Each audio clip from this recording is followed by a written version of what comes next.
बांग्लादेश अपना स्वतंत्र दिवस कब मनाता है? मतलब इसका मतलब क्या हुआ, बांग्लादेश स्वतंत्र कब हुआ था? तो 26 मार्च 1947 को हुआ था ना। तो बांग्लादेश जो कि अपना स्वतंत्र दिवस कब मनाता है? 26 मार्च को मनाता है। कब मनाता है? 26 मार्च को। ये क्वेश्चन इस बार एग्जाम में पूछा गया था फर्स्ट सिटिंग में कि बांग्लादेश अपना स्वतंत्र दिवस कब मनाता है? तो 26 मार्च को जो कि बांग्लादेश अपना स्वतंत्र दिवस मनाता है। चलिए इससे रिलेटेड कुछ की पॉइंट देख लेता हूँ, ताकि यदि आप लोग का एग्जाम नहीं हुआ है तो ये सब क्वेश्चन पूछा जा सकता है। सबसे पहला की पॉइंट है, बांग्लादेश 26 मार्च 1971 को आज़ाद हुआ था। देखिए, बांग्लादेश कब आज़ाद हुआ था? 26 मार्च 1971 को। इसलिए जो कि 26 मार्च को क्या माना जाता है? स्वतंत्रता दिवस मनाया जाता है। ये क्वेश्चन इस बार एग्जाम में पूछा गया। हो सकता है अगला सीट में ये क्वेश्चन पूछ दे कि बांग्लादेश जो कि कब आज़ाद हुआ था? तो 26 मार्च 1971 ईस्वी को हुआ था। चलिए, इसे उसके बाद है, इस दिन से बांग्लादेश अपना स्वतंत्र दिवस मनाता है। इसी दिन से मतलब 26 मार्च से ही जो कि बांग्लादेश क्या किया, अपना स्वतंत्र दिवस मनाने स्टार्ट किया। और यहाँ से ये क्वेश्चन बन सकता है कि बांग्लादेश आज़ाद कब हुआ? तो 26 मार्च 1971 ईस्वी को। ये क्वेश्चन याद रखिएगा, बहुत ही इंपॉर्टेंट है। यदि आप लोग का अभी तक एग्जाम नहीं हुआ है तो ये क्वेश्चन पूछा जा सकता है। चलिए, इस नेक्स्ट की पॉइंट है, 25 मार्च 1971 को बांग्लादेश को पाकिस्तान से आज़ाद की घोषणा मिली। देखिए, पहले बांग्लादेश किसका हिस्सा था? पाकिस्तान के हिस्सा था। लेकिन ये जो कि पूर्वी और पश्चिमी बांग्लादेश पाकिस्तान टूटा, तो पूर्वी पाकिस्तान क्या हो गया? बांग्लादेश के रूप में बन गया। तो ये कब जो कि हुआ था? तो 25 मार्च 1971 को। 25 मार्च 1971 को जो कि घोषणा किया गया, पाकिस्तान से आज़ादी मिल गया। किसको? तो बांग्लादेश को। और मनाता है स्वतंत्र दिवस कब? तो 26 मार्च को। ये क्वेश्चन यहाँ से पूछ सकता है कि बांग्लादेश जो कि पाकिस्तान से आज़ाद कब हुआ था? तो 25 मार्च 1971 ईस्वी को। याद रखिएगा, ये सब क्वेश्चन एग्जाम में बन सकता है, बहुत ही इंपॉर्टेंट है। चलिए, इसका नेक्स्ट क्वेश्चन है, नेक्स्ट की पॉइंट है, बांग्लादेश की राष्ट्रीय भाषा बंगाली, मतलब बांग्ला जो कि है, बांग्लादेश का राष्ट्रीय भाषा कौन सा है? तो बंगाली है। इससे आर्यन भाषा समूह से संबंधित है। किस भाषा समूह से संबंधित है? तो आर्यन भाषा, और संस्कृत से भी संबंधित है। ये सब क्वेश्चन याद रखिएगा, बहुत ही इंपॉर्टेंट क्वेश्चन है। हो सकता है इस बार आपके एग्जाम में पूछ दे। चलिए, उसका नेक्स्ट की पॉइंट है, शेख मुजीब बांग्लादेश के संस्थापक नेता और अगुआ थे। अगुआ मतलब क्या हुआ कि बांग्लादेश के संस्थापक कौन थे? तो ये शेख मुजीब थे। ये भी क्वेश्चन भारत के बहुत बहुत सारे एग्जाम पूछा गया ये क्वेश्चन कि बांग्लादेश का जो कि संस्थापक कौन थे? तो शेख मुजीब थे। कौन? शेख मुजीब। चलिए, उन्हें बांग्लादेश का जनक कहा जाता है। देखिए, बांग्लादेश का जनक किसे कहा जाता है? तो शेख मुजीब को जो कि बांग्लादेश का क्या कहा जाता है? जनक कहा जाता है। ये सब क्वेश्चन बहुत ही इंपॉर्टेंट क्वेश्चन आपके एग्जाम में पूछा जा सकता है। चलिए, उसका नेक्स्ट क्वेश्चन पूछा गया था आज का, किस वेद में सबसे पुरानी वेद संस्कृति के बारे में जानकारी दी गई? तो सबसे पुरानी संस्कृति के बारे में जो कि ऋग वेद में दिया गया। आप लोग जानते हैं कि सबसे जो कि है पुरानी वेद कौन सा है? तो ऋग वेद है। और ऋग वेद में ही पुरानी वेद संस्कृति के बारे में जानकारी दिया गया है। तो ये क्वेश्चन जो कि आज का आप लोग के एग्जाम में पूछा गया था। और आप लोग कमेंट करके जरूर बताइएगा, जो भी एग्जाम देख रहे हैं, कि ये सब क्वेश्चन आप लोग के एग्जाम में पूछा गया है नहीं। मैं क्वेश्चन कहाँ से करवाता हूँ? जो आप लोग एग्जाम दे के निकलते हैं और जो कमेंट करते हैं कि ये सब क्वेश्चन आज का पूछा गया था, तो मैं उसका ये एनालिसिस करवाता हूँ। तो आप लोग जरूर कमेंट करके बताइए कि ये सब क्वेश्चन आज के एग्जाम में पूछा गया था या नहीं। चलिए, इससे रिलेटेड कुछ की पॉइंट देख लेता हूँ, ताकि यदि आप लोग का अभी तक एग्जाम नहीं हुआ है तो उसमें ये सब क्वेश्चन पूछा जा सकता है। वेद कितना है? तो वेद जो कि 4 है। सबसे पहला है ऋग वेद, दूसरा है यजुर वेद, तीसरा है सामवेद और चौथा है अथर्ववेद। उसका नेक्स्ट की पॉइंट है, ऋग्वेद सबसे प्राचीन तथा प्रथम वेद है। देखिए, ये क्वेश्चन आप लोग को पहले बताए थे, सबसे प्राचीन वेद कौन सा है? ऋग्वेद।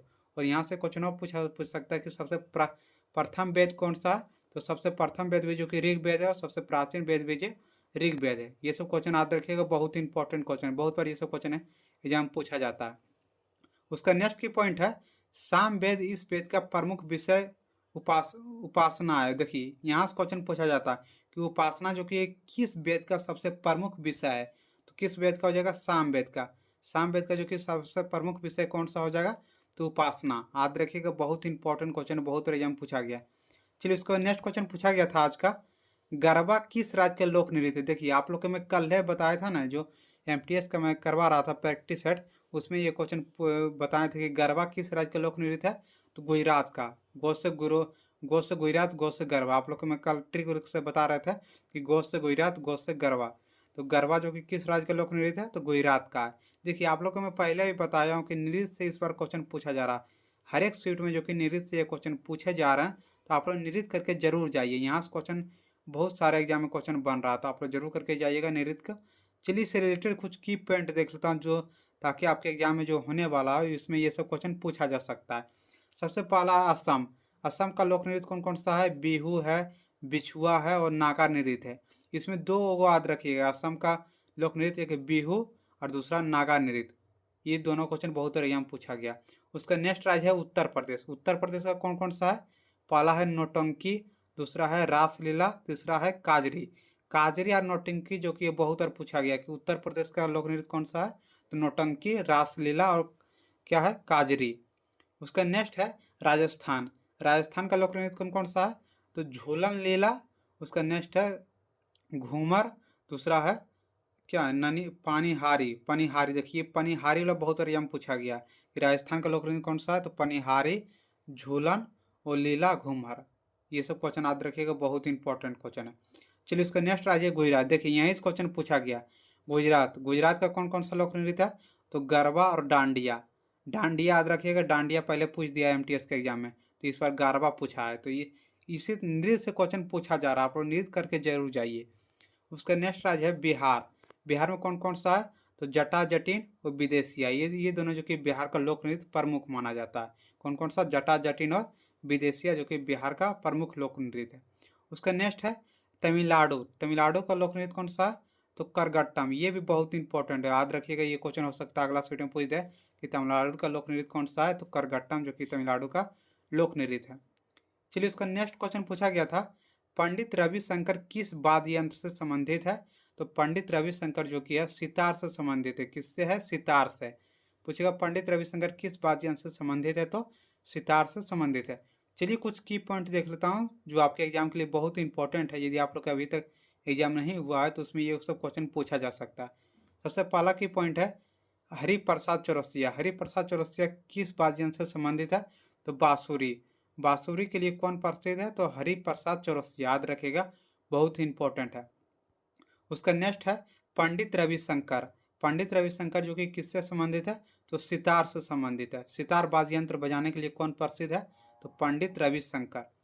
चलिए इसका नेक्स्ट है पंडित राम रामायण। पंडित राम रामायण का कौन है वाद्य यंत्र, कौन सा बजाता है? तो सारंगी। सारंगी के लिए कौन प्रसिद्ध है? तो जो कि है पंडित राम रामायण। कौन है? तो सारंगी के लिए। उसका नेक्स्ट है असद अली खान। असद अली खान कौन सा वाद्य यंत्र बजाते हैं? तो रुद्र बीना। रुद्र बीना बजाने के लिए कौन प्रसिद्ध है?